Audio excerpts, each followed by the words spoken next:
everyone. Welcome back to the Lily Grace Lifestyle Podcast. Today's guest is Nicole, and she is the owner, lead planner, and designer of her wedding and events business. Her work has been seen in Brides, Boston Magazine, Style Me Pretty, and the list goes on and on. So I'm so excited to have her on today. Thank you so much for joining me. Thank you so much for asking me to be on. I'm honored. Absolutely.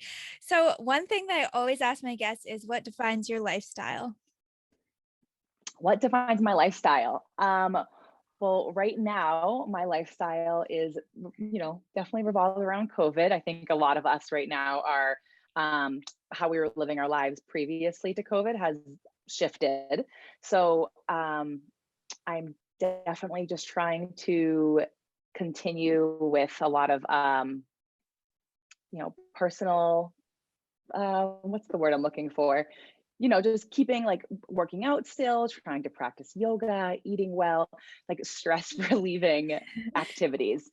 Especially being in the industry that I'm in, I'm talking about COVID and safety and how to keep people safe on a day-to-day basis, because my job is literally to bring people together, which is COVID. You should not be doing that right now. So I'm just trying to keep like friends and family happy, my clients happy. And just practicing good self-care as hard as that can be right now. Yeah, and you mentioned your job is bringing people together for events, obviously, like weddings. How I'm sure you never even imagined that you would try to be keeping people far apart. Like, that's insane, kind of how you put that. What are your thoughts? Um, every day is different. I'm trying to go into 2021 more positively and with an open mind, and like there's a light at the end of the tunnel, which is fantastic. 2020 was definitely really crazy, and we were all, we all thought like, oh, it's going to be a 2-week thing, and then oh, maybe just a 2-month thing. But yeah, it's really interesting because all of us, when I say us, like the wedding industry, we got into this industry. We're in the hospitality industry because we like making people happy. We like to serve people. We like to see them smile, to get, create amazing experiences for them. And this whole thing has just flipped that on its head. Like, I feel like I'm the fun police now a little bit. Like, I'm trying to be super creative with ways on how we can still have these incredible celebrations, but there's always this, like, we have all these rules and regulations to follow. So luckily things are getting better. In the past few weeks, both Maine and New Hampshire and Massachusetts have released more relaxed guidelines, and vaccines are coming out. So I'm hoping it'll be like the Roaring 20s, where everybody is like so ready to celebrate. No, it's so funny you say that, because my boss always says, I'm in the interior design industry, so I totally get that creating experiences, bringing people together. We're doing the opposite in a sense right now. But I think that's so funny you said the Roaring 20s, because I totally agree with that. I feel like people are just itching to travel, itching to see each other and touch each other and just be together again. And my boss also said, with the older generations getting vaccinated, they're starting to feel a little more safe. So they are going out to eat, getting drinks and cocktails. And I think once everyone's vaccinated, everyone's just going to be in that mood to like kind of party safely, hopefully. But yeah. I love hearing that. Yeah. I haven't done anything. My husband and I live in a small home in Kittery, Maine, and we surround ourselves with like a really small, close-knit group of people that we're willing to see. But this past weekend, I was like, I need to like go. We're about to start wedding season. So another wedding planner friend of mine, we both flew to Florida for the weekend. Literally, we flew out Friday and flew back on Monday. I'm like, I need to put my toes in the sand. I want to see people smiling. And it was a really good refresh. And to see people, like, I was kind of freaked out, to be honest, because I haven't been anywhere really besides the grocery store. Right. But it was really safe. And yeah, I was kind of nervous and thinking that it wasn't going to be safe, but everybody was really respectful on the plane and down in Florida. And it was so refreshing to see like smiles on people's faces and them just having a good time. Yeah, no, totally. I love that. A little self-care weekend. Yep, exactly. So let's talk about your career a little bit and your background. I'd love to get to know more about you and how you got to where you are today. Did you graduate, or how'd you start out in this industry, I guess? That's a great question. So I've been in hospitality since I was 14. My first job that I had was at a coffee shop called Quick in Manchester, New Hampshire, and I absolutely loved it. I used to ride my bike there Oh, a couple days a week. And it was funny. I was like 16, 17 years old, and I became the manager there. Like they gave me a set of keys. I was able to close up the place. It was a really good experience. And then from there, I've been in hospitality my whole career. I was a host and then a server and then a bartender, bar manager. When I went to college, I went for criminal justice because I thought wow. that I was interested in maybe becoming a lawyer someday, or I have a really analytical mind, so I like to ask a lot of questions Mm, and analyze things. So I thought being a lawyer would be like a fun experience. Um, or detective. I was kind of all over the place. You know, when you're 17, 18, you have no yeah. idea what you want to do. So I have my associates in that. And then I kind of realized that maybe I didn't want to go that direction. So then I got my bachelor's in communication, more like interpersonal communication. And at this whole time, I was still bartending full time to put myself through college. And then my husband and I moved up to the Seacoast of New Hampshire. I became a bar manager up here at a really nice restaurant in downtown Portsmouth, and was just kind of feeling stuck and not sure like what my next move was. Hmm. And events just kind of like, when you think of the hospitality industry, you think of restaurants, hotel management, and events. Like those are like the three big hospitality careers. So I thought the events industry sounded interesting. And I got a job at a company, like a rental company for weddings. So they rent tents and tables, chairs, glassware, flatware, dishware, all that stuff. And it was my first office job, which was kind of funny. I had always been on my feet forever, you know, working at restaurants. Um, and that was an incredible experience. I was there for 3 years.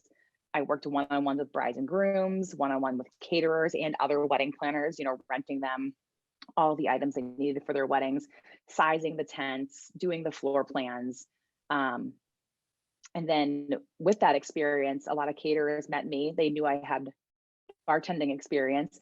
And at weddings, if they had like a no call, no show, or if they knew someone was sick, they would ask me to cover, which was fantastic experience. So I got to like shadow or work for 4 to 6 different kinds of caterers on the Seacoast, Wow. seeing the behind the scenes with weddings. About being a detective or lawyer. I think that's so funny because I thought I would want to be like a secret service agent or something because I like that idea of like the analytical part of things. And I feel like to be a good designer, to be a good planner in general, you have to have that in you. But then I realized like the blood and stuff, I don't like that. but but I but I love the fact that kind of your path directly led you to where you are because like the communication part of it, it's a huge deal when you're working with clients and all these big crazy parties. It's a huge part of it. So wow, that's really cool. I love you. I love that. I also think it's funny. I was listening to one of your podcasts earlier and how you mentioned like you're an interior designer, but you also really love the business end of things. And that's Yeah. exactly where I fall. When I started my company in 2012, and when I first started, I was like, I'm just a you know, like just doing planning. I love the logistics. I'm not going to really do design. But as I've grown, I've learned to like love the design. It's been a fun process learning it. But in addition to designing and planning weddings, I love the business, like maybe more. I love owning my own Yeah. business and constantly learning.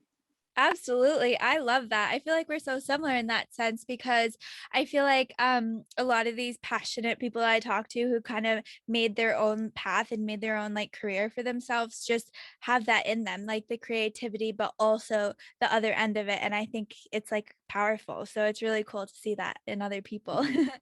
Yeah, that's awesome. So who else in the industry have you really looked up to? Like, have you had specific mentors throughout this path? Oof, that's a hard question. It's something that I've been um, talking to a lot of people about lately. I You know, when I first started in the industry, again, it was 2012, it was a little bit catty. It was like people weren't super open with like helping each other out or sharing information. Um, I think that might have been something that was like passed down from bigger cities because I know a lot of bigger cities are still like that. Hmm. And So it was kind of tough. I had wedding photographer friends who were kind of my mentors that I worked with, and I asked them questions about owning a business. But as far as like how to own a planning business, I kind of did it all by myself, like reading books, and um, I hired a couple coaches and did a couple courses, but it was just sort of like piecemealing information, trying to Mm. create what I have now. Um, and a few years into my business, I started reaching out to other planners and introducing myself because I wanted to foster a community. Like, we're all doing the same thing, so we obviously have the same interests and we should be friends. Like, Yeah. I feel like we could all learn from each other and gain from each other, and give and take, and just like also just have fun. Um, and I forget what year it was, but are you familiar with have you heard of the Rising Tide Society? Yes, actually. Yep. So when they first kind of came around, it might have been 5 or 6 years ago, I applied to be the Seacoast New England leader. So I'm currently the Seacoast New England leader of that chapter, which has been really, Wow. really fun. So like a community over competition thing, I truly believe. And um, at this point now, I feel like I have a ton of different wedding planner friends, wedding vendor friends, and we all kind of like mentor each other and help each other out, which is it's been like a whole turnaround. It's so fun to see how the industry's changed over the past 10 years. Wow, I love that you kind of realized that aspect and changed it. You took action and made a change. I think that's really amazing. And would you say that social media had a big part of that, do you think? Do you think if we didn't have Instagram, you wouldn't have felt that way or something? Yeah, that's interesting that you say that, because when it first started, I was literally emailing people trying to connect with them, or Facebook messages. But Instagram has made it so much simpler, especially with like when stories came around. It's so much easier to connect with people and kind of get to know them and be able to connect with them on a more genuine level. So like if Mhm. I see something that they post either on their feed or in their stories, I can comment specifically to that versus just being like, versus just kind of like almost cold calling. Yeah. You can foster an actual relationship that way. That's a really good point too. I love how you said cold calling in quotations for people who can't see us because I think like there is a difference. It's weird. Like when you reach out to someone on Instagram, you can see their whole profile. So it feels like you kind of already know the person and know what to Mhm. almost expect. So that's a really good point there. Would you say you find or people find you through Instagram a lot? Is Instagram one of your big like things when it comes to your business? Yes, I would say a lot of other vendors find me that way. At this point, most of my clients find me via word of mouth, like, whether it's their friends who were married, or maybe they picked a venue and their venue recommended me, which is fantastic. But um, I do have a lot of couples that follow me on Instagram. I don't know if I get hired through Instagram, but I definitely foster a great community there, You and do. meet a lot of people. Yeah. Yeah, that's awesome.